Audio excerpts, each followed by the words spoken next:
Blog Talk Radio.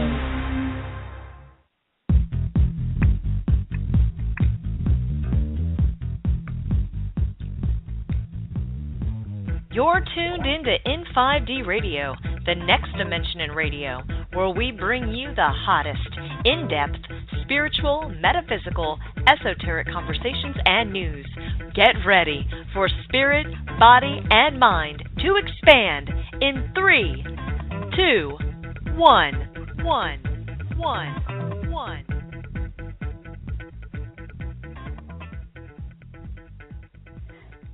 Greetings, and welcome to Quantum Healing with Candace.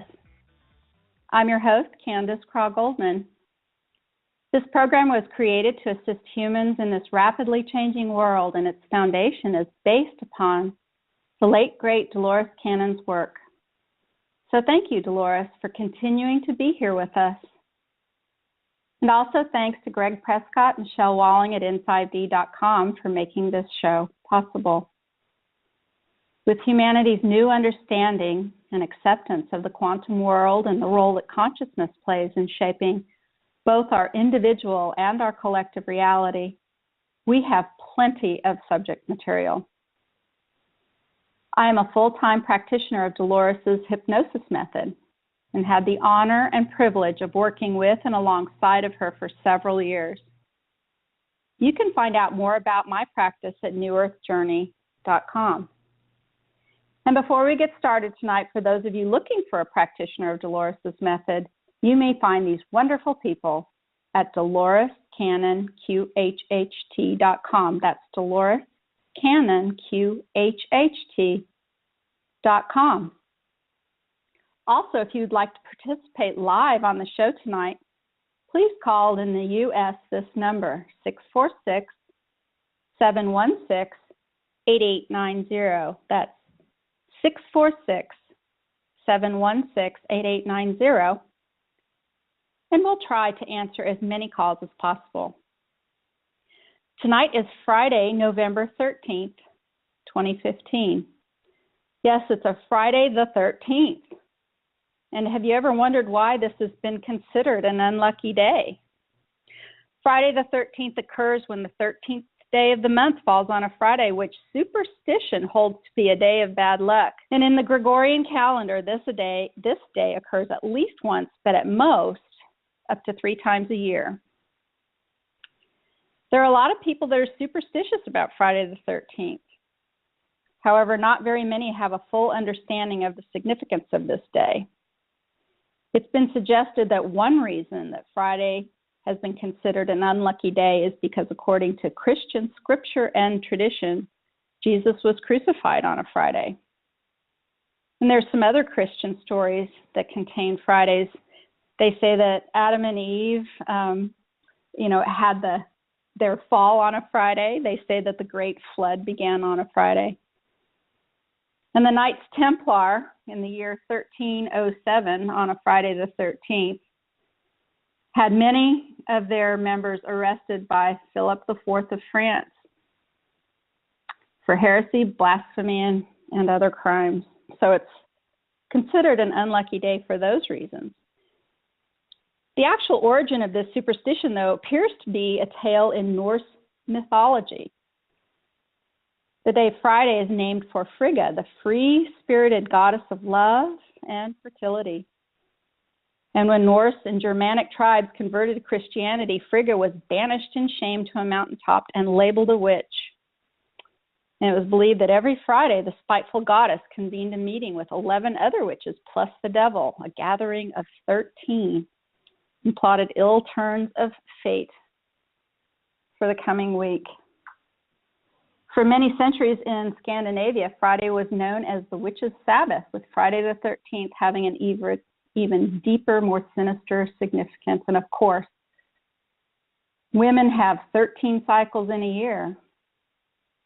And there's other significances of the number 13. 13 moon cycles, lunar calendar has 13 months. Romans require 13 guests to be present at weddings, and the Hebrew faith age of 13 is considered to be an adult.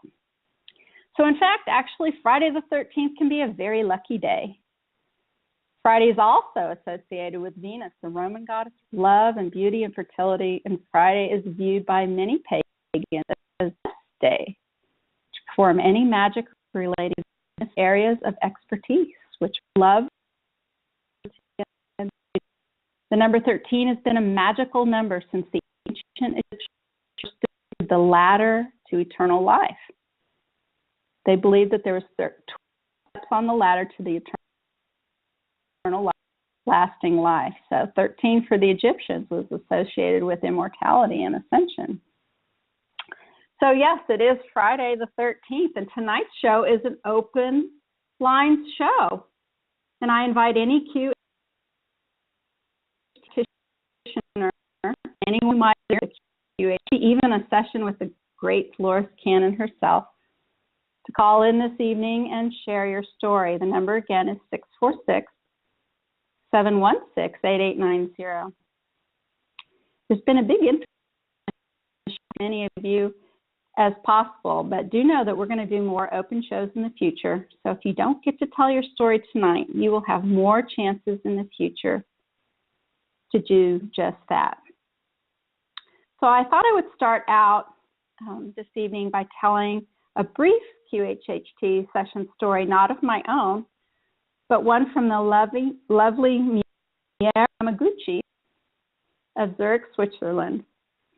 She's a part of our dedicated practitioner community, the original support forum of Dolores Cannon, and her work and her practitioners who do her work.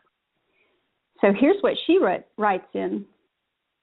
It was a rainy day, and the higher self was telling her client how important it would be for the client, a woman, to open her heart and to let the light flow in and flow out of her heart. And the woman was told this many times. And Miera was wondering that maybe she could not sense how important it was. So in a direct conversation with this woman, her client's higher self, she asked if it was possible to make her actually feel what it feels like to have her heart open, so that she could look forward to feeling that feeling. And to both of their surprise, the higher self says, yes, we can do that, and we can do it right now. And in that moment, the client just took a deep breath, almost in a shocking way, and she made a very surprised sound and opened her arms, pushed them high up into the air very quickly. And then what happened at that moment was very surprising. In the room where the session was being taken place, the window just opened in a big fat burst, and a lot of leaves came into the room with a gust of wind. Miera was completely paralyzed, and she was absolutely sure that she had closed and locked the window. And after the session, the client told her that at the same moment when the window burst open, in her mind, the whole room was filled with light coming in, like a river from the window. So that's a lovely little brief session story that I wanted to share with you all from the lovely Miera Yamaguchi of Zurich, Switzerland, because it's a little bit past her bedtime and she wasn't going to be able to be with us today. But there are several people on hold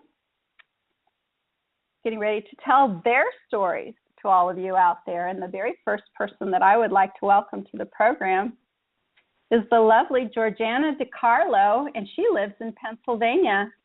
Hi, Georgiana. Hi, Candace. How are you doing this evening? Thank you so much. Oh, yes. Thank you for having me on the show. I really appreciate it. QHHT has made such a tremendous difference in my life. I had a couple of sessions for myself earlier this spring, and after reading some of Dolores's books, and it was just so amazing, such a connection for myself, that I decided that I really wanted to do this so that I could share that with other people. And it's just been amazing. I've had so many people that have experienced healings and just real awakenings. It's made such a difference in their lives. So I'm really excited to be able to be on the show and talk about that. Super. Well, why don't you tell us a story or two, maybe one of your favorites? Sure, yeah. What I wanted to share with everyone tonight was something that another practitioner had suggested too, because it's something that I think that we can all relate to if we're looking at different ways of improving ourselves, whether it's healing our bodies or just getting better in touch with ourselves. We do tend to take ourselves sometimes too seriously. And so this was a session where a very good friend of mine, we've been friends for about almost 15 years, and she's an amazing person, and she's been through a lot of really difficult times, and she's very loving, very kind and forgiving, and so we've come to a lot of the same conclusions, spiritually. And so when she learned that I was doing this, she was so intrigued. She said, well, I definitely want to have a session. So we were so excited, and she was, doing some meditations and thinking about, wow, what could I have been in a past life? And so we joke around with each other a lot, and she says to me, well, I really think that I'm probably going to end up being like a young Japanese girl, because I've really drawn to that culture, and I love the paintings and the sculptures and the architecture and the food. And of course, she's just a little Pennsylvania country bumpkin like myself. She doesn't have any type of background. There's nothing there that would draw her to that, other than that's just where she's been drawn to. So we were anticipating this really fun session of discovering, what would be in store for her, and it wasn't like that at all. We talked a lot about, the first session, I told her, I said, honestly, my experience for myself, and I was very fortunate to have a great practitioner, Lori Paulina. He's in Buffalo, and he was so open with talking to me about how to prepare for a session. And mainly he told me, he was like, you really need to be open and allow anything to happen. It's nice to have expectations. You want to have goals, but you also have to keep an open mind and really take some time to try to find that inner voice yourself. And so I worked on that before my sessions, and I really think that helped me a lot. And so I talked with her about that. So even though, she was really anxious, the lifetime of a Japanese girl, she was staying open-minded, but we were both very sure that it was going to be like very lighthearted, fun. And as it turned out, she was regressed very easily, and she ended up being what's referred to as a somnambulist. She had no memory at all of this session, which is pretty unusual these days, the way I understand it. And she just felt like she was stuck. She just kept saying, I'm stuck. It was a very uncomfortable feeling, and she had worked through so many episodes of abuse from childhood, and like I said, she's a very forgiving and loving person, but when we were talking after the session, because we, part of the QHHT sessions is to spend a great deal of time doing an interview in the session itself, and then after the session, you put it all together and see how that can help you move forward in your life. And so even though I know her really well, we did the interview, and the session itself, I knew that she was going to be disappointed because I worked all different ways to try to help her through this, and it was just this feeling of being stuck. And, you can only keep someone in a regressed state for, a certain period of time. And she had already gotten up to go to the bathroom, and I had not experienced that before through my training and other practitioners sharing their stories. I knew that could happen, so I was prepared for that. But, yeah, she required my assistance all the way through to the bathroom, and that's when I realized how under she really was. We got back and continued with the session, and so when we were talking about it, she had no memory of it, but she also was like, disappointed. She just wanted I just wanted some past lives. What was this about? And so we talked a lot about it, and she said that she did experience during the session a feeling of a woman leaning over her, and she goes, "You weren't leaning over me, were you?" And I said, "No, I sat right where I was sitting." And she said, "Well, I really felt like there was a woman with long blonde hair just very near my face, looking at me like she cared about me. She loved me. She was just near me." And it was a good feeling, but she said I still felt very stuck. And so we said, well, this is the way things go, and we live near each other, and we made arrangements for another session. And so before that session came, her and I were both talking about things a lot, and I said to her, I know that you've done so much work to forgive everyone in your life, and I just keep feeling it's still weighing you down, you're stuck, and she agreed, and I said, I just am getting the feeling that maybe you need to take all of that because there was such just a horrible amount of abuse. I said, just if you can imagine taking all of that and just putting it into a giant bag, putting a rope around that and taking a giant pair of scissors and just cutting that off so that weight is just away from you. You can thank all of those people for giving you those lessons in your life, because we come to understand that even situations where we feel we've been victimized, we end up being able to grow from that. And so you can just say, thank you for the lessons, and I appreciate that, and I forgive you, and I release you, and I let you go. And she said she's got children too, and those quiet moments are sometimes few and far between.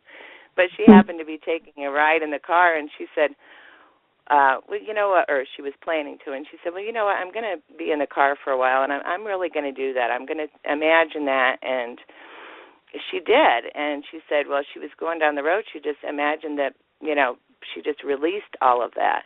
And so we met for the session, and she was all excited. She goes, you know what, that was really strange, that I actually felt lighter after I did that. And I said, well, that's the way it is. Even though you feel sometimes like you've let go, it can still linger. So we were really looking forward to, this session now. Now we're going to get somewhere. We're going to get to some past lives, and this is going to be fun. And so we still did an interview, and we still talked about exactly what she was wanting to know from the session, and we identified parts of her body. She's got a lot of physical problems. She has a history of surgeries, and she's been physically abused, when she was a child, but also most recently from an ex-husband, and he had punched her in the head so hard that it drove her jawbone up into her left ear and smashed the bone. She has no hearing in her left ear. Well, she has no insurance or anything. This happened really a couple of years ago, or even longer than that. And so she's just dealt with this, and, it's healed, but it never healed correctly, and she doesn't have any hearing in the ear, So these were all things that we had mentioned also in the first session, pinpointing, to heal, and we just really didn't get anywhere. So these problems we brought up again, and we said we would really like to have this healing, and so when we started the session, once again we're anticipating, entering perhaps a past life, and we explained to her too that you don't always go into a past life. It really is about the client receiving whatever their higher selves believe that they need. So whatever it is that you need to reach your goals in this lifetime, you'll get that. It might not be what your conscious mind is anticipating, but you'll get it, and and you'll come to understand that, wow, that wasn't what I expected, but it is what I needed. So we had talked about that, but as the session began, I could see that she was as deep as she'd gone before, and we started talking, and it was a very kind of a low mumble. Then all of a sudden, she just starts laughing, like this great big belly laugh, and I'm kind of, where I was still trying to get to the point of, can you tell me what's around you? And she just started laughing, and she was like, not now. And I was like, okay, so what is so funny? And she just roared with laughter. Well, I'm sitting there, and I'm like, well, this is really weird. I'm giving her a little, a couple more minutes. Okay, well, it's great that she's this happy. I'm letting her just be in the moment. And then all of a sudden, it's like contagious. It's like opening one of the cards that has the little laugh box in it in the store. At first it sounds ridiculous, and then you can't help but snicker, and you start laughing. That's what it was for me, and I started laughing, and then after like 5 minutes of just really laughing, I'm like, what am I doing? I am supposed to be in control of this session. Now stop it, Georgie. What are you thinking? So I'm like admonishing myself, well, wait a minute now. And just another fit of laughter again. And we laughed for like over an hour, okay? But during this time, and I'm not even kidding you, I felt like exhausted. I was like sweaty and tired. My belly hurt. I'm like, I have never laughed like that. And I know she hadn't either. And, we've had a lot of laughs together. We actually lived together a few years ago at one point. Her house actually burned down on Christmas Eve, and her 4 kids came and lived with us. So we've lived together for months, so we've shared a lot of stories and times, but never anything like that. And I'm trying to, conduct the session while she's laughing. And I was, okay, she's stopping now, so I'm going to try to get some information. She had a lot of questions. Like I said, there was a lot of healings that she wanted, and they just kept saying, not now. She says, I'll tell you later. And I'm like, but Jen would really like this help for now. And by the way, she said she didn't mind, if I used her name or anything, because I said, I know it's going to pop out of my mouth, and I'll feel terrible because I want to, And she says, oh no. She goes, I'm very much okay with that. So, but anyway, So what was the laughing about? Did you ever discover that? Yeah, we did not discover it until after the session. On the way home, I was driving her home, and we are both like, now I am telling you, this laughter at one point, like I was laughing so hard, then I looked at her, and it actually freaked me out because her chin was down on her chest, and she was doing this ho, ho, ho, ho, and it gave me this feeling of in movies where you'll see a silly laugh, and then all of a sudden it turns to this ha, ha, ha, and it's kind of creepy looking. And I thought, what in the world is going on? And then I started laughing again. Well, during the session, I said, what is going on here? And she says, oh, you two do this all the time.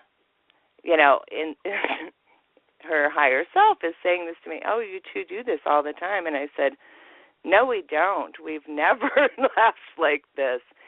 Yes, you do, just not here, not now. And so there was some information in there, but mostly it was all, I'll tell you later. And I did ask who was this woman that was with her during the first session, and there was a lot of laughter. And then, oh, that is her sister. She's always with her. Now, that, stopped me in my tracks, because her sister was 4 years old when their father beat her to death. Oh, my. And that's when I say the abuse was severe. It was really severe. And both of her parents ended up in prison over this. But, of course, she was, my friend was 8 years old at the time that her 4-year-old sister was murdered that way. And so for me to hear that, it just brought tears to my eyes. My goodness, this is your sister who's never, she's still around you, who's never left you. and she's roaring with laughter over that. Oh, yeah, that's her sister, and still laughing. And I'm like, oh, my, this is inappropriate. We should not be, you know what I mean? Like, it was just felt like, this is supposed to be serious. Why are we doing this? So, and I was fighting with myself saying, wait a minute, this is, something that we have to honor, like in this very kind of a solemn way. There's a method of doing things, and sure, it's okay to laugh a little bit, but my goodness, this is inappropriate, Well, when we got done with the session, she says to me, I do have some memories of laughing and feeling like my conscious mind is saying, stop laughing like that. You sound like an idiot. And she said, but, and so I'm like arguing with myself, why am I doing this? And so we had a long discussion after the session. And as I was driving her home, she was just like, I don't even understand this. And I said, I don't either, because we didn't get any. And then she looked at me and she says, my jaw is healed. And I said, what? She goes, I am not kidding you. She goes, and we both started crying. I was like, that is what that was about? And she said, yeah, because she was looking at having to have surgery to have this jaw repaired, and it was not going to be anything easy, of course, but it was also going to, put her out of work, and there's such a long recuperation time. And she just said, my jaw is complete. And this session happened in May, and she's doing better than ever now, but yeah, her jaw is completely healed. So all of the problems that were happening because her jaw was misaligned that way have been healed also. But it just took our breath away. It still does for me to even think about that. That is why her jaw was so distorted when she was laughing. Right. It was drawn down so low that it looked so strange, and I thought, my God, to have your jaw healed any other way would be excruciatingly painful, and yeah, her jaw was completely healed. That's amazing, Georgie. Just amazing. And another wonderful thing about laughter being great medicine too, right? Yes, and that's what I kept getting from her when I was trying to say, I think we need to get back on schedule here, you know what I mean? And it would just be like, you take things too seriously. You just need to lighten up. And I'm like, but this is a serious world we live in, Not that I don't have a sense of humor. I do. But I mean, when we're looking at, evaluating this lifetime that we're in and trying to reach goals and everything, I'm like, I like to have things on schedule. I like to have a plan, and I like to, go through it that way. And basically, she just, laughed me out of the room. She was like, you need to just lighten up. Everybody needs to lighten up. You just take everything so seriously, you take all the fun out of it. And you need to remember that this is all a game in the sense of you can set your direction, but if you really want to get in touch with your higher self and your spiritual party of yourself, then you have to open up that doorway. In order to open up, you've got to let go of trying to control things. And when you laugh, you release and you heal. Well, and I've done a lot of research on like laughter as part of healing, and I just was not aware of so many people that have actually experienced amazing healings through laughter. Mm-hmm. And like I said, that was certainly nothing that she and I were familiar with. And we were so determined that time, okay, we're going to get a regular session here. You're going to behave yourself and stop laughing. And that's laughing right. Exactly and what you needed. The laughing was the key, yeah, you know. Georgie, so, yes. Thank you so much for coming on the air and telling us the story. Would you tell our listeners how to find you? Where are you located? Certainly. I am in Coudersport, Pennsylvania, which is right at the northwest part of Pennsylvania, almost on the New York State border.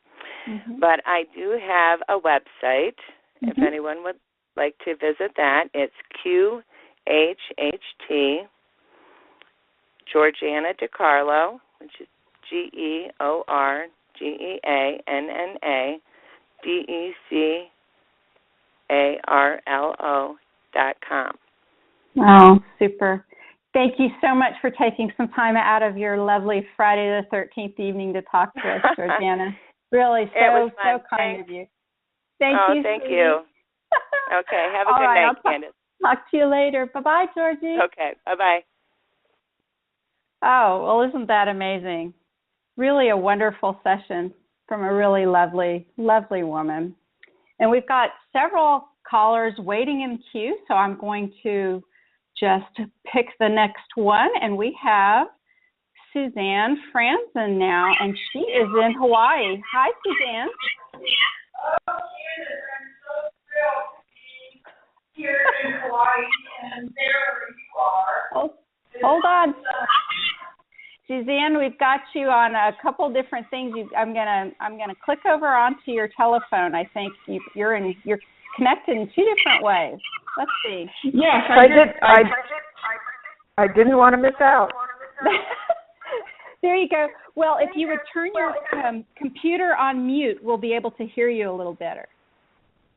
I turned it off and I'm on the phone. Perfect. Hi, Suzanne. Yeah, I think.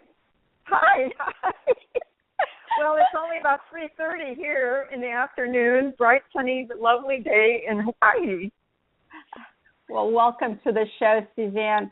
I know you and I have been communicating back and forth, and I've been reading a little bit about a book that you've got coming out, and I think it's some of what's in that book that you want to share with us this evening. Well, I would love to do that, but before I do that, I would like to share a session that somebody took me through as the client. Okay. For this particular show, and maybe we can do a longer thing about the book later because it's an awesome project. Excellent. Sounds like a great idea. Yeah, because I just want to keep this short. I want everybody to have a chance, Sure. Well, yeah, being a practitioner is absolutely the joy of my life. I fall in love with every client, and it's expanded my field of being so much. But the reason I want to tell you this session that a practitioner took me through is because before I really became a practitioner in fullness, I will call it, I was really afraid of people, very afraid of people, and I was very, very shy, very reclusive. I hid. I wanted to be anonymous. Okay, that's enough on that. So I didn't know that this was going to happen in the session because I wasn't addressing that particular condition. But what happened was so magical. I got into the session and I was definitely in expanded awareness, and I was huge. I was so big.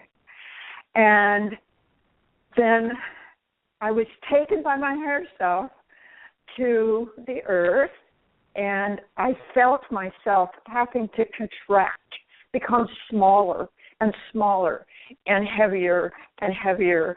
And finally, when I got into the life that they were showing me, that they wanted me to experience, I was an elephant. Oh! An elephant. It was so wonderful.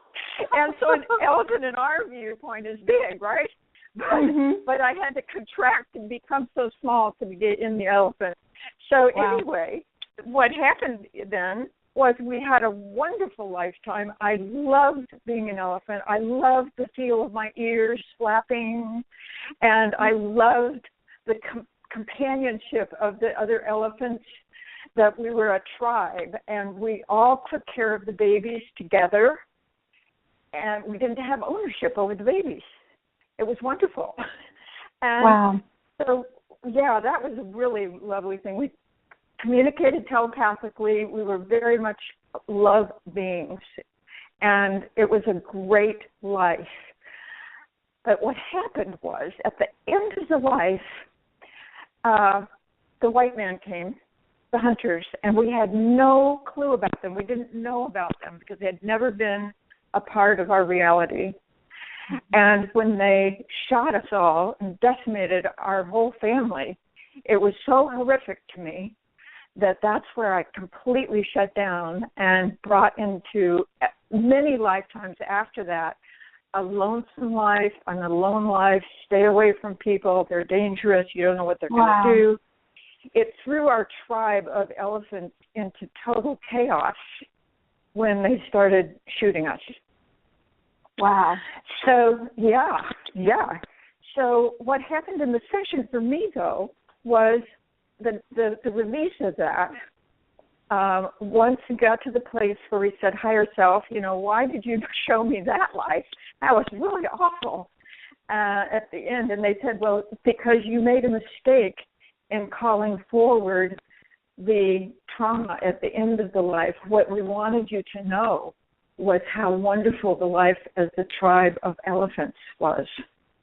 We wanted you to embrace being with others, being in community, being able to communicate in other ways than just language, and caring for the family rather than being independent and having your life be all for you. So when that dropped in, it changed my daily life as Suzanne, because all of a sudden I was wanting to go to parties and go out to dinner and meet people. I got it. I got the healing from mistaken conclusion I came to about the life of an elephant. That's just such a wonderful story, Suzanne. So let me ask you this. In your whole life up until the time of that session, did you have any sort of affinity towards elephants? Did you ever pay attention to them at all? No. There wasn't any particular connection to that. Interesting. And since then, how do you view elephants if they come across your path? I'm sure you think about them differently now. Well, it's like a new, I had abandoned, I think, the whole idea of elephant. That's why it hadn't come up in my life, because it was such a traumatic ending to that life as an elephant. Mm-hmm. So until it came back through in a quantum healing session, I just, discarded the whole experience about elephants. So since then, it's like not only elephants, but all animals, like the cows in the meadow and how they operate as a family with their babies. It's amazing. Yeah.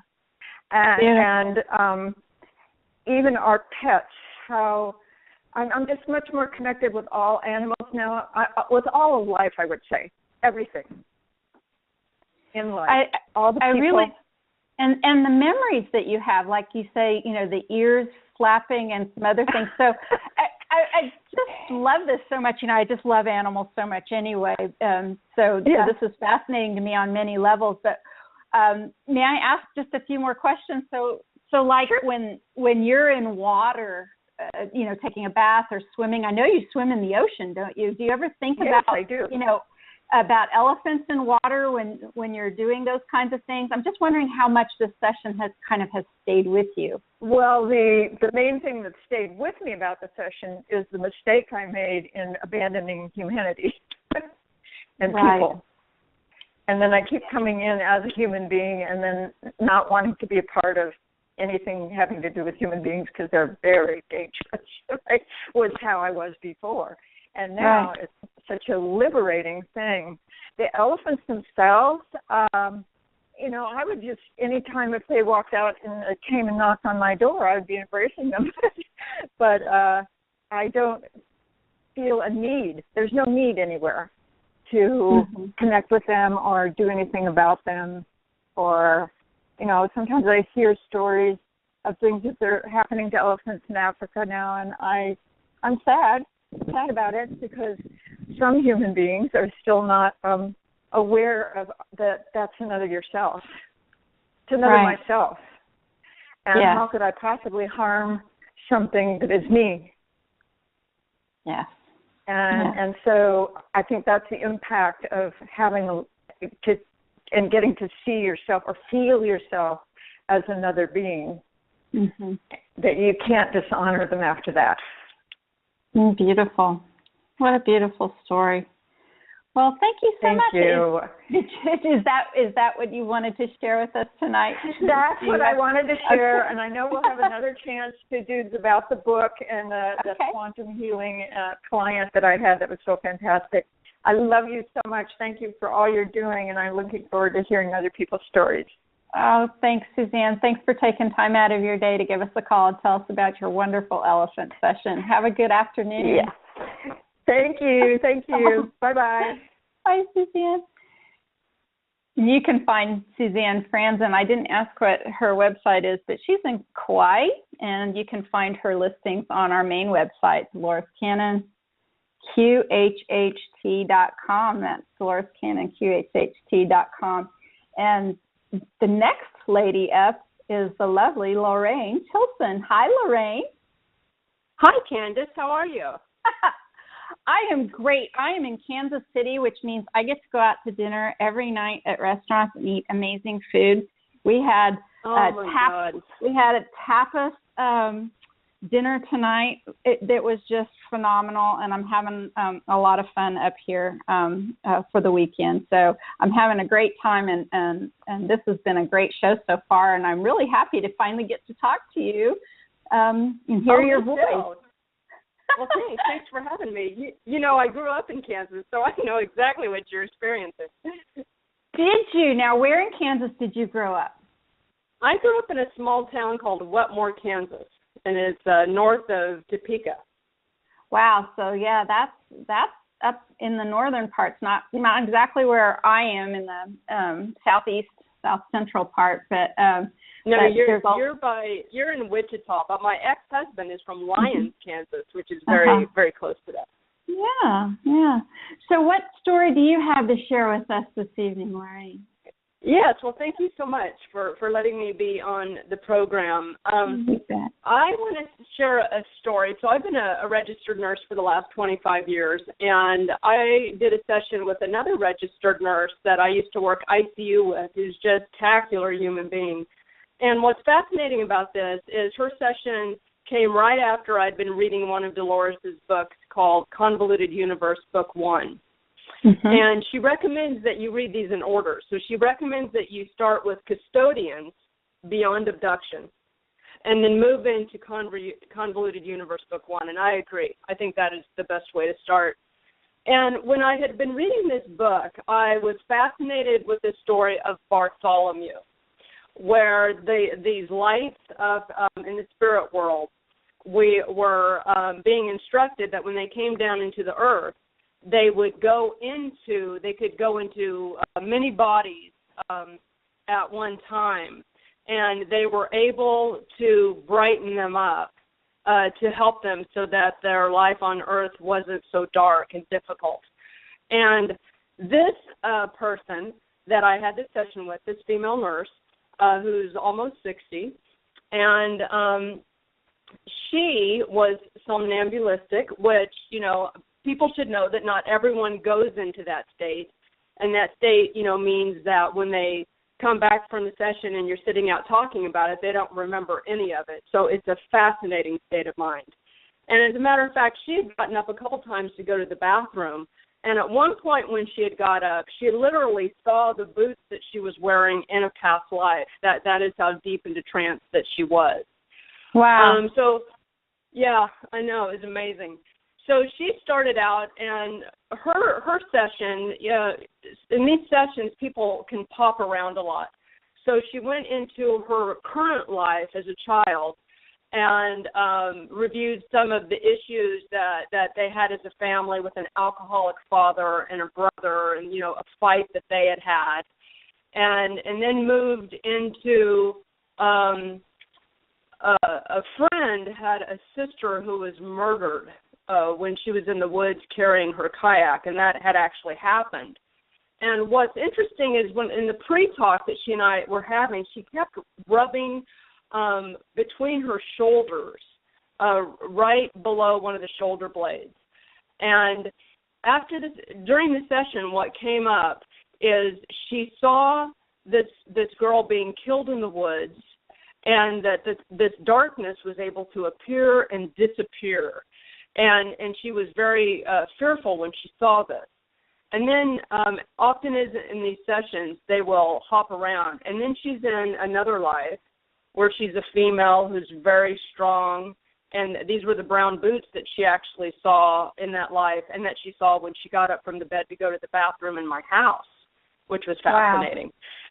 Wow. And then from there, she went into another past life, and she had actually, in her current life, she was sheltering a homeless man in her garage. And in this past life, she meets him, and she's male and he's female in that past life. And she was 40 and he was in his 20s as a female. And what they did for the tribe that they lived with is they gathered the food out in the ocean, and they just were very good friends. And she was able to bring up just great detail with the jewelry that they wore, and beaded bracelets, and how small the beads were, and it was just fascinating, the detail that she was able to get. And then she finds herself in a wooded cabin, and this was in Wyoming, Jackson, around the 1800s, and what she was doing there. And then she moves into the spirit world, and this is where she starts talking about being one of these white lights that I had literally just read in Dolores' Convoluted Universe, with being one of Bartholomew's lights. And this was just a wow session for me. It just tied it all together. It was like I'd reached the threshold of believability with the spiritual world, and it was fascinating.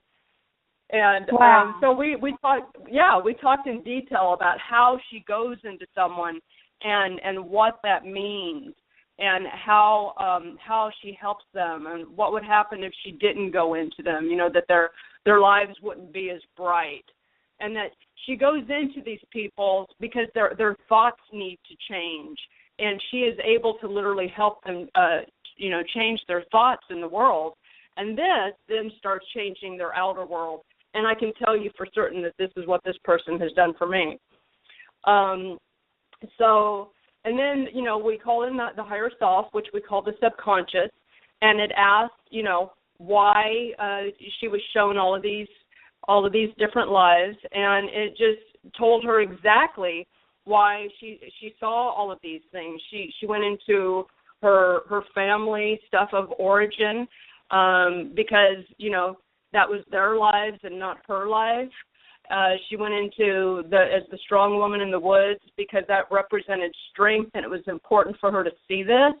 She saw the girl being murdered because that was her story, not her story. And actually, we cleared that fear was stuck between her shoulder blades that she had been rubbing on in the pre-session.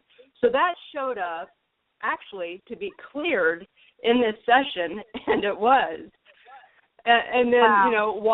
Why she was able to see the homeless man, and, just to see that there's compassion and friendship, and that is sustained from life to life. and that this doesn't really ever separate. And as the man in the cabin, she saw that she's been alone many times, but, you know, it's still okay, and she's solid and she has friends. And then she went into the spirit and saw all the bodies helping people. So she knows that, you know, her work in this lifetime, that is what she's doing. And I can guarantee you, because I know her, that's exactly what she does. So this was really a wow session for me.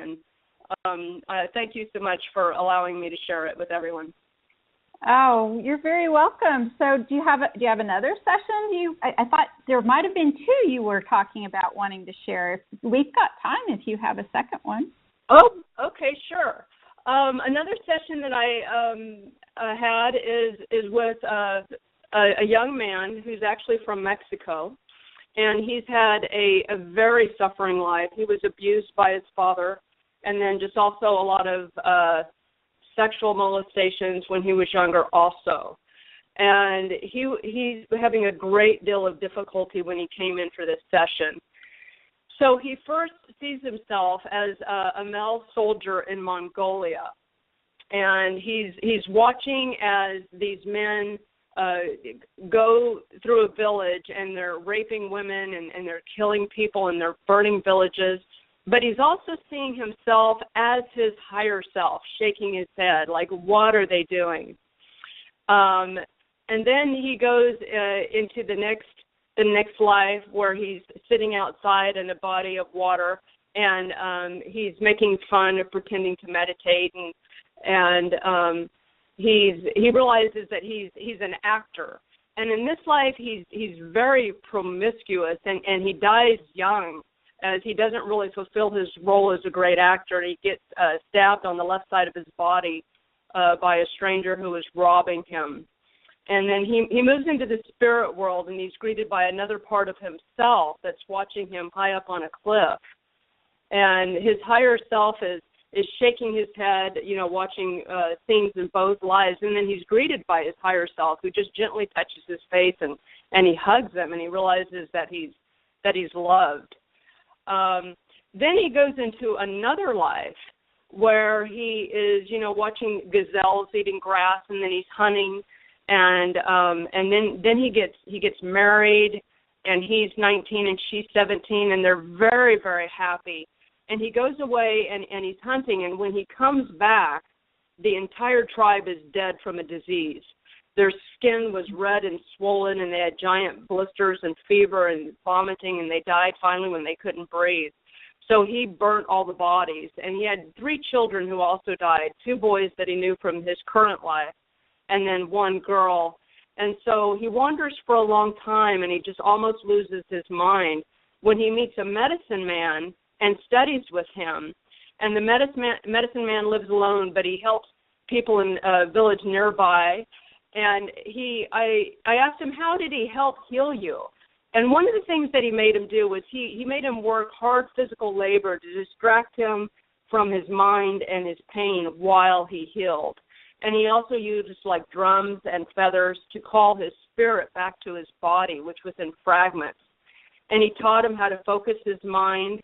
And he helped him to make him whole through ceremonies with plant medicines and meditations and interesting how to jump into portals and go into other worlds. So this was a very deep session.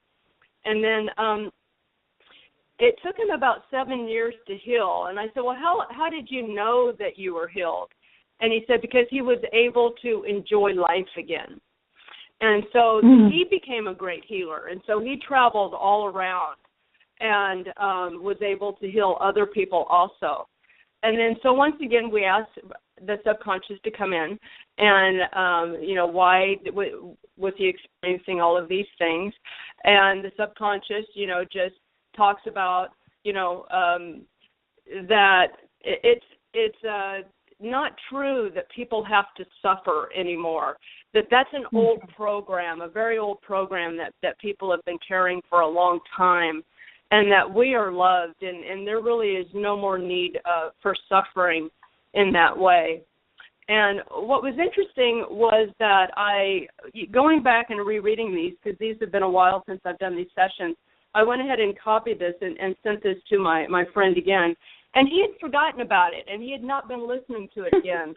And so it's so important to realize that part of the healing in doing this work is listening to your sessions, keeping your sessions, and then maybe a few months down the road when you're struggling to listen to your session again.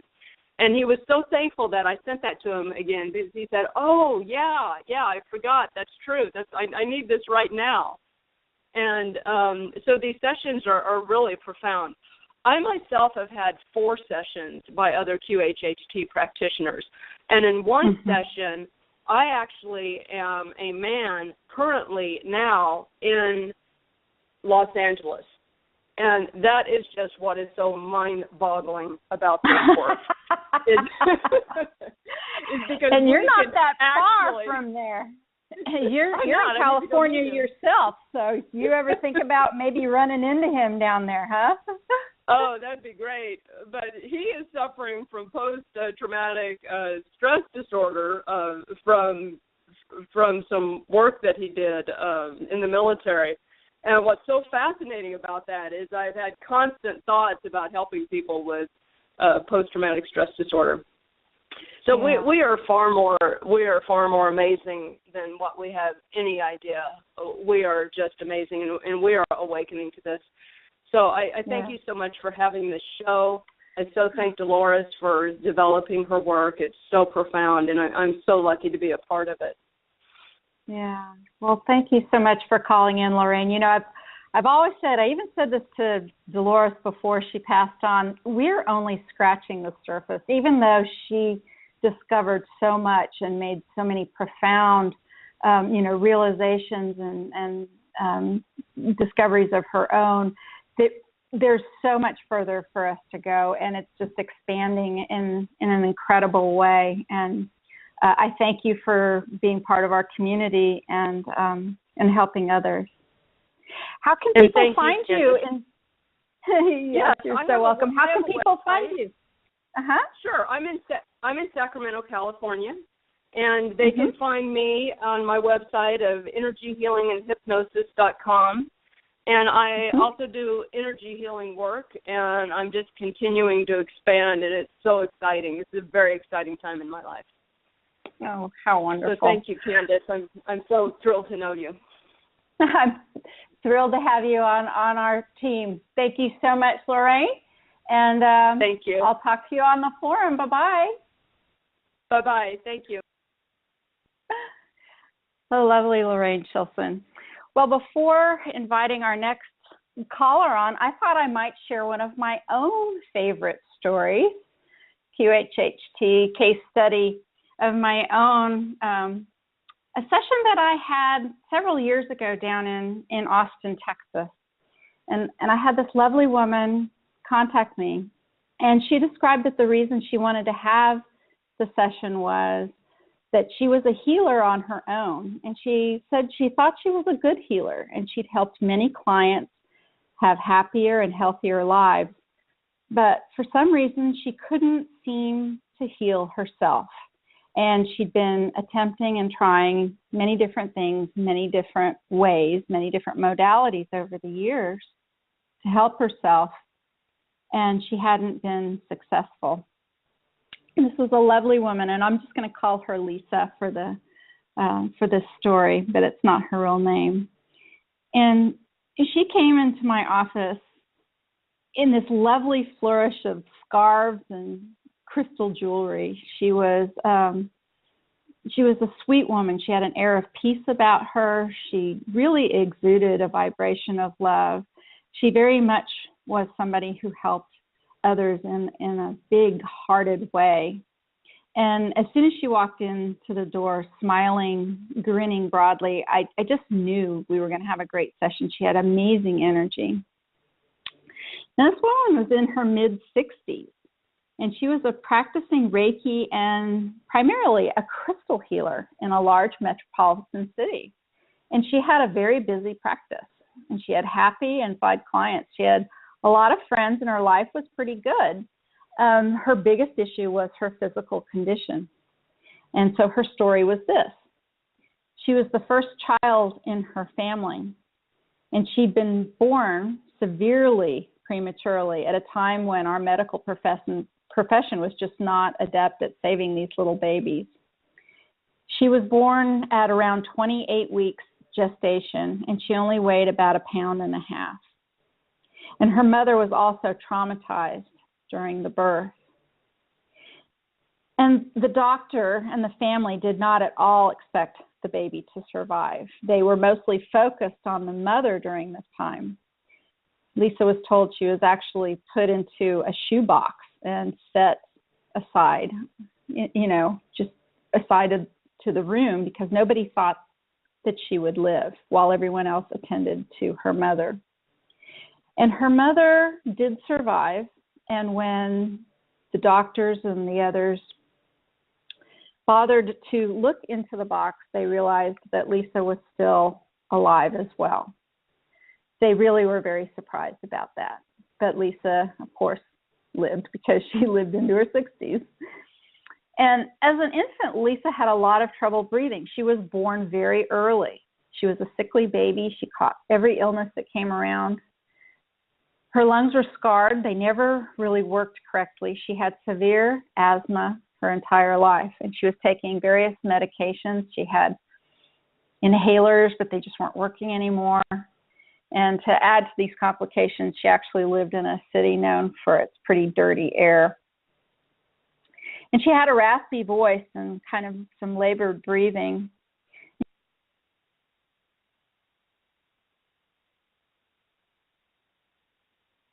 All right, so here we are. Hopefully you all can hear me now.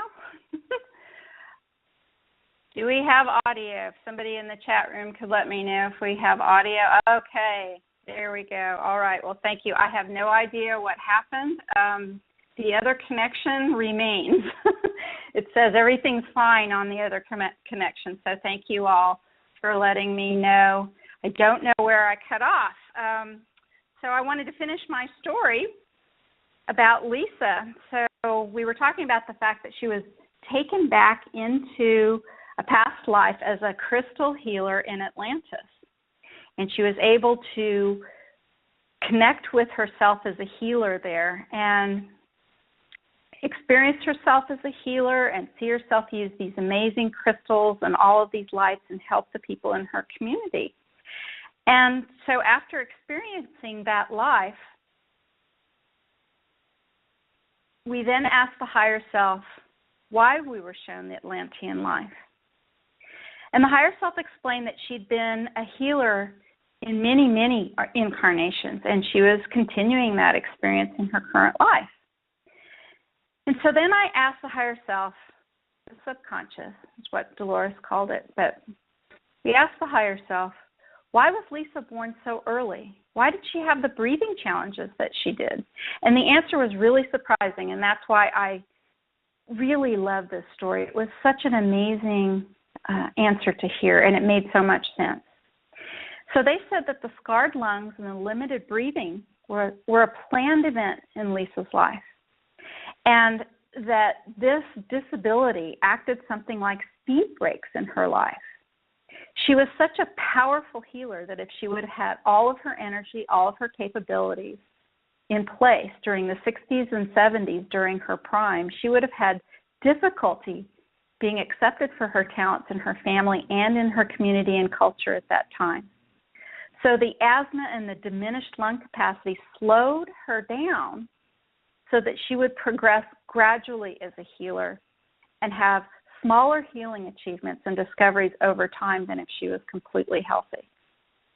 So this was an amazing answer. And so then I asked, of course, about if she needed to continue to have these speed breaks, if she needed to be slow, and held down in her capacity, because times had really changed, and we as a society are more accepting of this type of healing than ever. And the higher self said that's true. And then I said, well, can we heal the condition right now then? And the higher self said it is no longer necessary. It's achieved the intended purpose. And so then it said that it would heal her immediately. And this was an amazing thing to watch. It was much like what Georgie, our first caller, was talking about when you watch the body sometimes of a client when they're experiencing the healing during the session, sometimes you can see things. Sometimes it doesn't look like anything's happening. Very honestly, sometimes it doesn't look like that, but it doesn't really mean anything. But this session, I absolutely saw the energy wash over this woman, and I watched wave after wave after wave of energy wash over and through her, and I could see her body undulating on the bed. It was a truly grand and wonderful thing to behold, and I could feel the energy myself, because some of that just kind of washes, through the room and actually over my own body. And after some time, the higher self said that the healing was complete. I then asked if she'd need the medications she'd been on any longer, and the higher self said no, but not to freak everyone out, the doctors, etc., she should wean off of them slowly, even though she didn't need any of them anymore. And as I counted her out of trance, I don't think I will ever forget what happened next. Her eyes flew open, and she sat bolt upright, and she just threw the covers off the bed onto the floor, and she started jumping around the room, just like she was a human pogo stick. She just started jumping and jumping and sucking in deep breaths of air, and she kept saying, "Oh, my God, oh, my God, oh, my God. Listen to me, I can breathe." And she was whooshing air in and out of her lungs. At such a rate, I actually thought she might hyperventilate, but I was grinning from ear to ear just watching her jump around the room. She just kept breathing deeply with no rasp and jumping. She just wouldn't stop jumping. And at one point, she stopped jumping, and both of her hands clapped over her knees. And she practically shouted. She said, "My knees. My knees don't hurt." And I said, "Your knees? You never said anything about your knees." And she was laughing hysterically at this time. And she said, "Well," she said, her knees didn't mean anything at all in her life. They didn't really seem to matter. She just cared about her lungs. She said, "Well, I have arthritis in my knees." And then she said, "Nope, I had arthritis in my knees." And she started jumping up and down again. And then she started doing these deep knee bends and just whooshing and whooshing the air in and out of her lungs. And over again, she would say, "They don't hurt now. Nothing hurts. Nothing at all hurts. And I can breathe. I can breathe. I can breathe." And in the debrief, Lisa described the vision of angels surrounding her and the presence of the Christ consciousness standing behind them. And her eyes sparkled as she described the beings who assisted in her healing. It was really, really amazing. I do want to emphasize that not all QHHT sessions are this dramatic, and not all of them result in immediate healing. But it happens often enough to make this work extraordinary and wonderful and worth a few hours investment to give it a try. And many sessions do provide similar dramatic healing, but a lot of them over time, meaning the healing was and is done on the etheric level, but takes a little time to manifest on the physical level. So Lisa actually contacted me several weeks after her session. Her healing had remained manifest, and she'd only taken small remnants of the medication since that time, and she was planning on stopping them altogether very soon. And I remember her telling me it was like beginning life all over again. And this woman, like I said, was in her 60s. Having the sweet pleasure of deep, easy breathing is such a blessing, and it helps me remain energized to help others in her work. And can you imagine being somebody who was born not being able to breathe and take in a full deep breath, and then able to finally do that when she's in her 60s? I mean, that's just astonishing to me. And it was one of my favorite sessions of all time. So thank you for listening to my session story. And we're going to welcome Nicole Radke to the program. And Nicole was on the show just last week. Hi, Nicole. Hi, Candace. Hi, how are you doing? You're in my backyard. Yes, I know.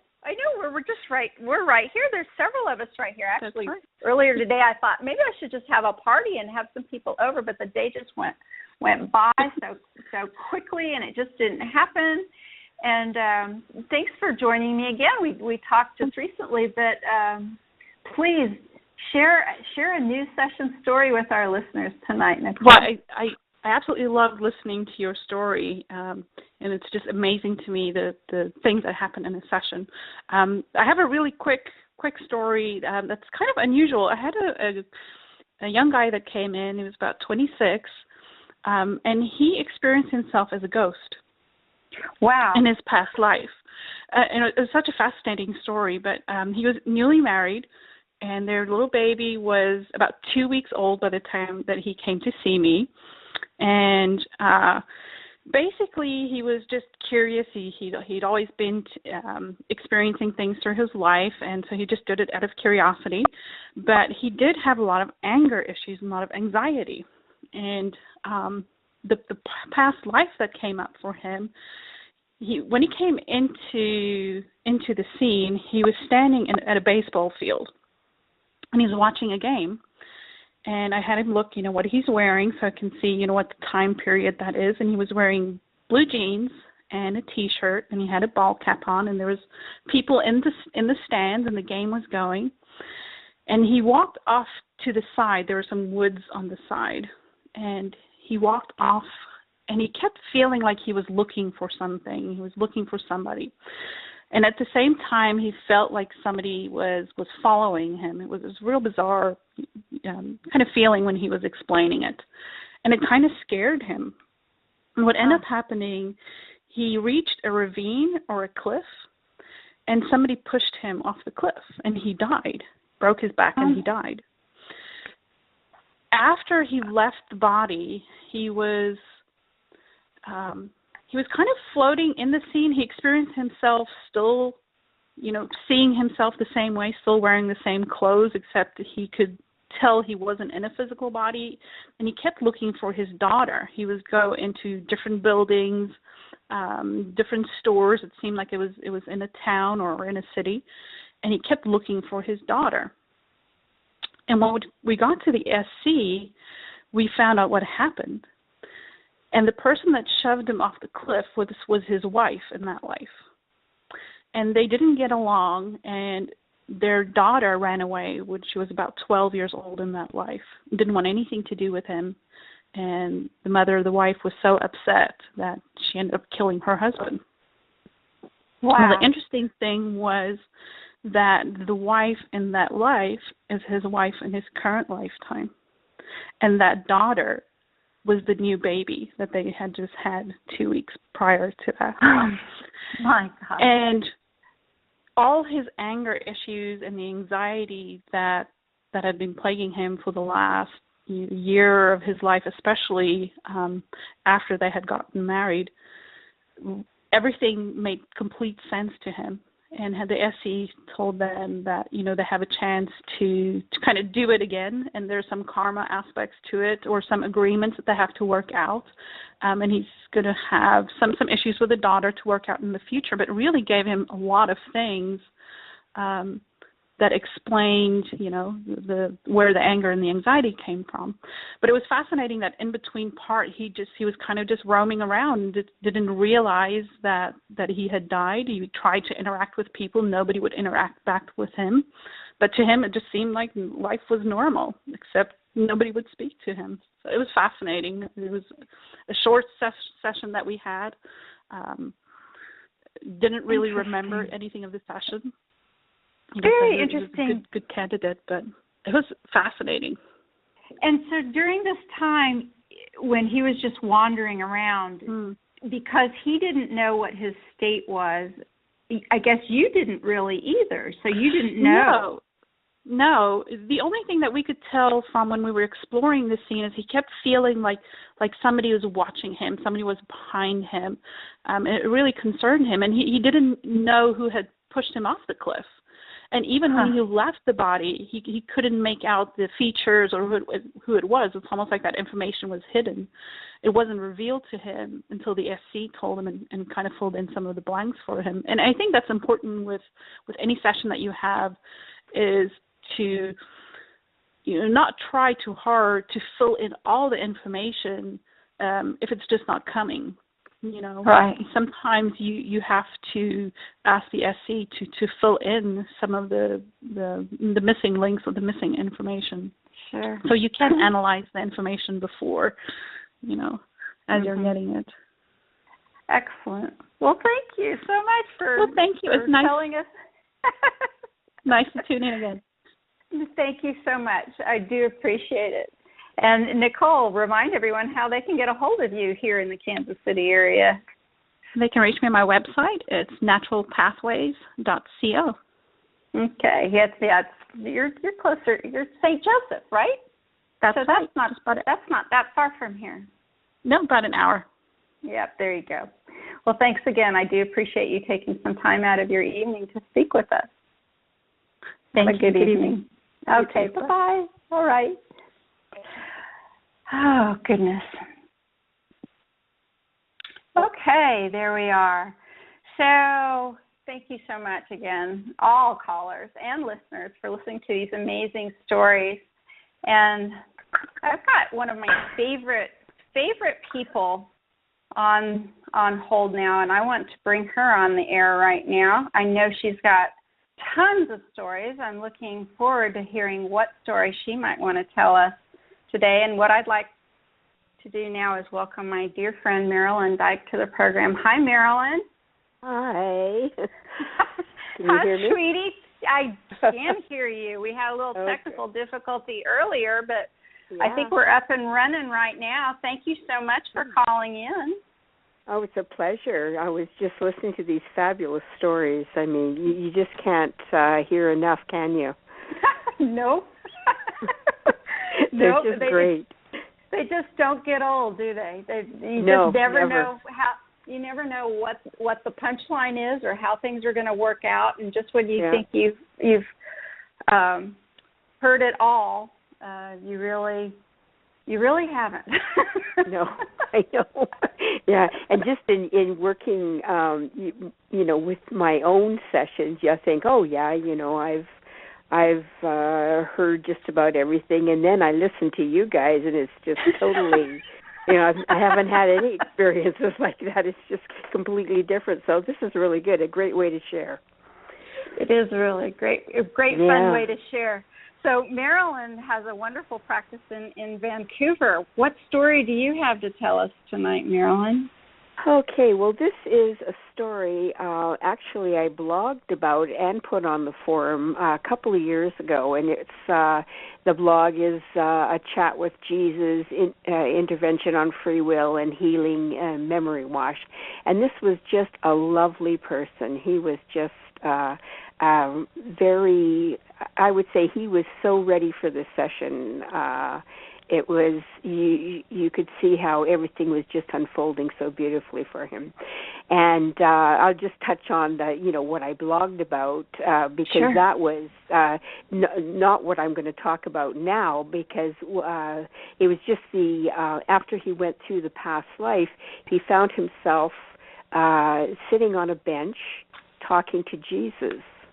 And they're chatting, and they're just sort of exchanging war stories, and it was about their different lifetimes, and they're having a great time. And so I started asking questions, and I said, well, between every life, do you connect with Jesus and talk to him in this state? And he said, well, not every life, but most of the lives. And then I asked more questions about, I was interested to know if the soul, like the larger soul, like he is a facet of the soul. I was wondering if he is a facet of the same soul that Jesus is a facet of. And he said the answer was yes. And but although Jesus has only incarnated once as Jesus, he has incarnated on the earth in other lives as other beings, which was really interesting. But it was a great conversation that they had, and we went on to some other things as well. But anyway, what I wanted to talk about tonight with this session was that when we got to when I was asking questions of his SC about the healing, he had a bad car accident about, I think he said 7 years before this session, and I guess they had to fix a bone in his hip or the top of his leg that had shattered, and so they had to put a metal piece in this bone. Mm-hmm. And I remember at the time there was some talk, and I believe it was on the forum, and it may have been even Dolores said that so far at that time she had never had the SC change bone into metal. And here, and so I'm really excited about this. Okay, I think you meant to say change metal into bone. Oh, did I say it backwards? Sorry. Okay, you said it backwards, yeah. Yeah, sorry about it. Change that's metal into bone, yeah, that's what we want. So anyway, they had put this metal piece in. Now, this man was an actor who does his own stunts, and he had constant pain from this metal piece. It was really bothering him. So during the session, this client, he really surrendered and allowed the information to flow. It was beautiful. And his higher self, his SC, did not disappoint. And it was very chatty and very helpful. So when I asked the SC if it would change the metal piece in his leg back into bone, they affirmed that, yes, they could do this. And they got busy fixing it. And as they're fixing this and changing the metal back into bone, they're chatting away, and at one point they said to me, now, he doesn't know this, but there may be a future class action lawsuit over this metal piece that was put in, and because, and there again, this is the SC talking, because it is illegal in Canada to put a defective piece in a human body. Now, I had no idea, and the client had no idea about this, and he had no inkling of there being a class action lawsuit. So the SC said, now, we don't want to change all of the metal back into bone because at some point in the future, they may want to take an X-ray to prove that he had this piece of metal in his leg. So they fixed it. It left some metal. But took, all the pain that associated with this was completely healed, is gone. The client came out of this session, and, there was no pain. He wasn't feeling anything. Everything else was great, and he had a wonderful session. He went home, and about 2 months later, I phoned him and was talking to him, and I asked him how his leg was, and he says, well, because when you don't have the pain, you kind of forget that you ever did have the pain. And so he was fine, and I was kind of reminding him that at one point his leg was sore.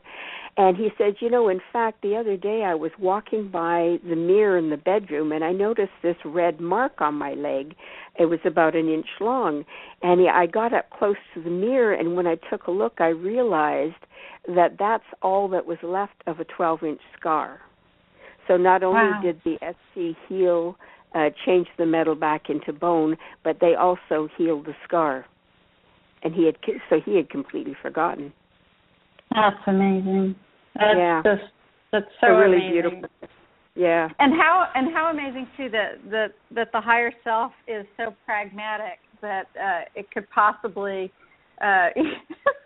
realize that you need to leave a little metal in there because you need to benefit from these people being deceptive and putting something defective, I guess, into his body. It is like, yeah. Just yeah, amazing. I thought that was, yeah. So it was quite funny the way they said it, too, because it's just like you're having a conversation with somebody. Yeah. And, your greatest friend, and you're just having this conversation, and, yeah. Oh, my gosh. I haven't had anyone with metal in body for a while, but a few years ago. Yeah, go ahead. Yeah. Oh, I was going to say, about the time that this, when this session was held, which was in 2013, that's when all of a sudden, like when I posted this, there were other people on the forum that were having metal changed into bone. Yeah. So it was like it's sort of like this little cluster, and then it's like the breakthrough, I guess, and then we've had other cases along the way as well of metal being changed back into bone, and also the I don't know who posted the session about the and what. Oh, it's just on the tip of my tongue. What was it? That was Susan, and it was her gallbladder that was reformed. Yes. Yeah. Okay. The wonderful Susan Thomas in Des Moines, Iowa. Yeah. Because I haven't had a whole organ be replaced, but shortly after I heard about her session, they have taken tissue from elsewhere in the body and formed a part of an organ to replace a part that was missing. That had been damaged. To fill in the story for our listeners, lovely practitioner in the Des Moines, Iowa area named Susan Thomas, and she had a session, and she was asking about the fact that her gallbladder had been removed. And in her session, her higher self said that they could rebuild it. They could reform it and rebuild it to make her complete again. And when the practitioner asked how that was going to happen, Susan's higher self said, well, all of the organs in her body are donating parts and cells from their own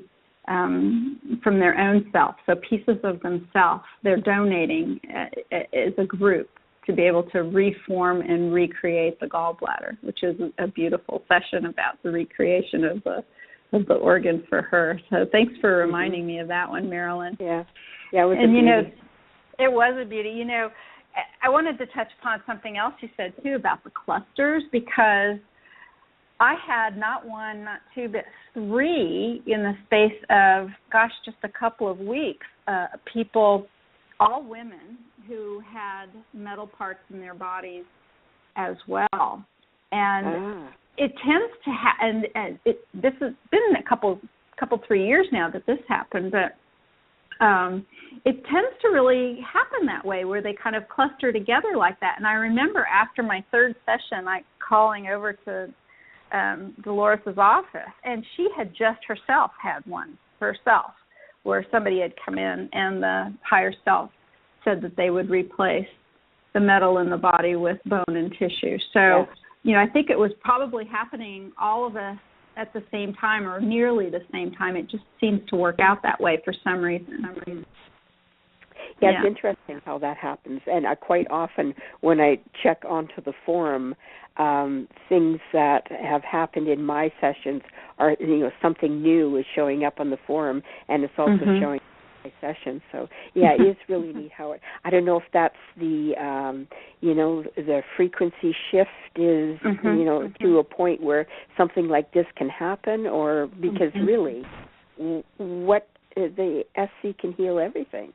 Absolutely everything. I mean, that's why I like to tell that story that I told earlier about this woman with the lungs, because it's a birth defect. If your higher self can heal a 65-year-old birth defect, it can do anything. Just anything at all. Anything at all. Definitely. Oh, gosh. It's so nice to hear your voice again. Hey, Marilyn, do you want to give our listeners a little sneak preview about an upcoming show that you're going to have with me? Are you prepared to say something about that? Maybe just a sentence or two? Yeah. Oh, yeah. Okay. So Marilyn and practitioner, go ahead. Tell us. They're going to come. What day is it? It's in December, right? Yes. Let me look at my calendar. Isn't it December 4th? I think it might be. I can look at December it real quick. 4th. Okay, so the 4th of December. Yeah. So my very dear friend Tamara McGillivray, Tamara and I go back 25 years now. Mm-hmm. She has been my mentor, my sidekick, my cohort through all kinds of energy healing classes and da-da-da-da-da. And I remember back then she used to say, you know, the one thing I can't seem to do is I can't seem to learn astrology. I just have this mental block about astrology. She just couldn't get it, eh? And all of a sudden, I think it was around the year 2000, all of a sudden, she got it. And she went through, she's doing her master's now. And she's a fabulous astrologer. And I couldn't, we joke around. I said, before, when I was making my agreements to come into this life, I said, I'm not coming in this life without Tamara. Because she's every time something's going on in my life, I give her a call and go, what's happening in my chart?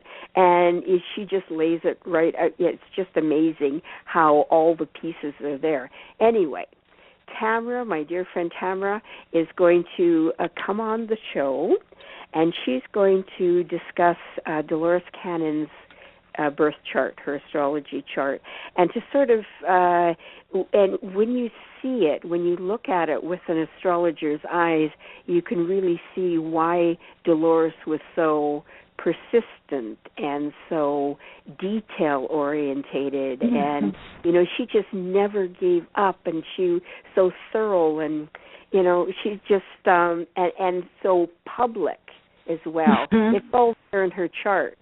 But with, if you don't have astrologer's eyes, you don't see it all. But anyway, it should be a fascinating show because I want to hear all the details, what Tamara fleshes out with Dolores' chart as well. Well, thanks for giving us a little sneak preview because I can't wait to find out about that. I mean, I love the idea of learning more and more about Dolores. And interestingly enough, as big of a larger-than-life kind of person as she was, even in life, since she's been gone, she's getting even bigger, at least in my life, my world, and my perception. Her reach, her expertise, her influence is just expanding, and I think that she has a large part to do with that from the other side. So this is going to be a fascinating show. Marilyn, thank you so much for taking time out of your evening to speak with us. Tell us how people can find you in the Vancouver area. Okay, well, my website is bodysoulapothecary.com, and I know that's a long one. Apothecary is APOTHECARY, but Body Soul Apothecary. Yep. Okay, well, this has been a pleasure. It was such a great pleasure to hear your voice again, Marilyn, and we'll see you on the forum. Yeah, we will. All right. Okay. Good night. Take care. Great show. Bye. The really great Marilyn Dyke. So we'll have her on here coming up next month. And mostly, I think we have gotten to all of the people who want to tell stories tonight, but we're going to welcome on a very special guest here towards the end of this show. We have Michelle Walling joining us. Hi, Michelle. Hey, Candace. How's it going tonight? Well, except for that one little technical glitch, which I still don't understand what happened, it's been great. I know. I thought, well, do I need to get on to the, to the main switchboard and see what's going on? But, it came back, and that's great. And I wanted to call in and share with all of your listeners tonight, Candace, that you are actually going to be in person speaking at our N5D Superpower Activation Conference, February 20th, here in lovely Sarasota, Florida. And I think it's going to be a wonderful conference. We have 7 high vibrational speakers, including yourself, and I'm just so thrilled to be able to share you with the N5D audience. I cannot tell you how honored I am that you asked me to participate. with such really great and lovely other people. And another QHHT practitioner, Darcy's going to be speaking with us, I believe, about some of her bioenergy and energy healing, but she's part of our community as well of practitioners. So I look so forward to seeing her again. Yes, Darcy Hotchkiss is a bioenergy healer, and she actually, it's a small world because I met her through a lady named Riley who had made contact with me, said she was coming to Sarasota, and, could I have a session with her? We ended up just having lunch, and she brought Darcy along. Well, Darcy is a very fascinating person. She has so much history and so many stories to tell. And she, Riley had been taking a class with Zoran, who is our keynote speaker, Zoran Hochstadter, and he is like a Jedi, like a wizard, and he's an energy worker. Okay, so Darcy is also a master energy worker as well. So we have a healing theme going on, and of course with you, we can, you can talk about QHHT and how it has healed people, and give some people some ideas, at the conference about, how they can find a practitioner, how to prepare for a QHHT session, and I'm just really looking forward to having you up there with all of us. We also have about 22 vendor tables. Then, and all of our speakers will have their own table where we can do meet and greets. The unique thing about the vendor tables on this conference is they're actually in the same room, although they are divided by a half wall. So if you're shopping, you can still hear what's going on in front. So that's really cool. Oh, really wonderful. If I hadn't said thank you already, let me say thank you again for have a reason to leave Kansas in February and go to Florida for a couple of days. I am really, really looking forward to it. It's going to be such a great time, and I get to finally meet you and Greg in person, and it's going to be great. And I think are you planning on, or are you still considering a live stream option, or what's going on with that? Absolutely. We're pricing it out right now. We're trying to keep it as low as possible for the pricing. To share with everybody the whole event if you can't be there. And so we're still working on that, but tickets are on sale, and you can go to n5devents.com to find out all about the vendors. You're on that page. There's a nice little page for you. And let's see. Oh, yes, and the next day, Sunday, this is an all-day event on a Saturday, all day, I mean, from like 9 to 10 to 7.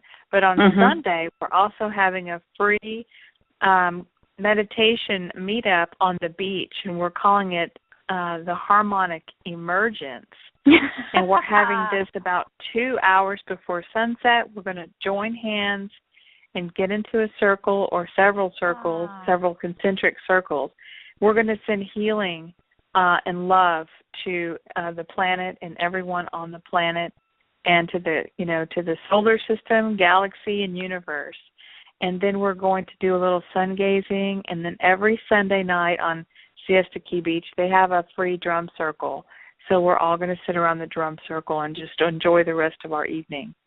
Wow. Oh, wow. That just sounds wonderful. So yes, all of you out there who can make it there, great. If not the live stream, but you don't get any of the sand and surf with live streams. So try to That's Florida, true. right? That's true, and I really look forward. Actually, Candace, I'm going to be meeting you before the event. I'm really looking forward to my QHHT session with you. I'm going to try to share as much of that as possible with our listeners and our readers on N5D. And I'm really wanting to find out how I can serve better. I think I serve, I serve a lot, but what I really mean by that is, from my higher self, I want to find out, what I did possibly, in past lives to be able, my key components, like what I can narrow my focus down to, because I have my feet in so many different things going on right now. But I'm really liking these conferences, and I just want to see, about my psychic abilities to try to, get those turned on a little bit more so I can help other people turn on their superpowers, and that's what this conference is about. So we're having our session at the end of this month, and I should have a lot of information to share at the conference about superpowers from my subconscious. Oh, gosh. I just can't wait. It's going to be just a power-packed end of 2015. I tell you what, getting ready to move into then 2016 is going to be amazing. 2016 is going to be just an amazing year. It's going to be so much different, I think, than the one that we're just coming through. Don't you? Doesn't it seem like it's going to be lighter and brighter and more filled with opportunities? It does. I feel like we had, a really big shift on the 11/11, and even a few days before I could feel it. It just felt lighter. We haven't had any chemtrails in the last 6 days in Sarasota, whereas before 6 days before that, we had heavy chemtrailing every single day. So it is like when we step outside and look up, it is truly like we're already in a higher vibrational dimension. We haven't seen a lot of UFO activity with our night vision goggles either in the last 6 days. So I kind of find that a strange coincidence, along with no chemtrails. So I feel like we've shifted into a higher vibrational field, and we're going to be talking more about that as we go between now and the conference. Greg is going to be a speaker as well. He's going to kick off the conference, and I'm really happy for him to get out and to share what he does to turn his DNA codons. So we have Carrie Ellis. She's an author of the book 21st Century Superhuman, and we have Diane Canfield, who's a psychic medium. And she is an energy expert. She can feel the shifts, these waves, when they come through and reports on them. And so along with everybody else, we have a very interesting panel to share with people. And the best thing is people getting together, like-minded people, and being able to share codes, healing and information, and to know that they're not alone. So I'll let you go, and I really appreciate you bringing me on to share the fact that you're going to be live in person and be able to meet people. So even if you don't live in the Sarasota area, you can still come and visit for the weekend and see a wonderful conference. February 20th. Well, we'll be talking more about that in the future. Thank you for coming on as well, Michelle. You are always welcome, and I appreciate your support in everything that you do, not only for me and QHHT, but for the world. We're very blessed to have you on the planet. Oh, well, we're blessed to have you, Candace, and we just love your addition to N5D Radio, and I appreciate, you have one of the highest ranked shows that we have. You just have so many wonderful fans and people who just love hearing your stories. And so I thank you for joining us and being a part of our family. Well, it's been so much fun, and I'm sending you hugs, and I'll get to see you soon, girlfriend. Okay. We'll talk to you soon. Good night. Good night to Greg as well. All right. Okay. Bye-bye. Bye. Okay. Well, I'd like to thank all of you who've taken the time to call in and share stories tonight, and those of you in the chat room participating as well. And I'd like to thank all of you out there who are listening this evening, as well as those of you who are going to listen in the future in the archives. And I'd like to remind those of you looking for a practitioner of Dolores' method that you can find those members of our community, those who share these amazing stories with us on her original support forum, at Dolores Cannon, QHHT.com. That's Dolores Cannon, QHHT.com. And you can find out a little bit more about my own practice of QHHT at NewEarthJourney.com. And I actually have another little radio show on biweekly Tuesdays, and it's on BBS Internet Radio. It is called New Earth Journey, and I go on some little different tangents on those shows there. So please join us again next Friday, where we're going to have another amazing show lined up for you. Good night, and happy Friday the 13th. I hope it's been happy and magical for you all. Thank you, and good night.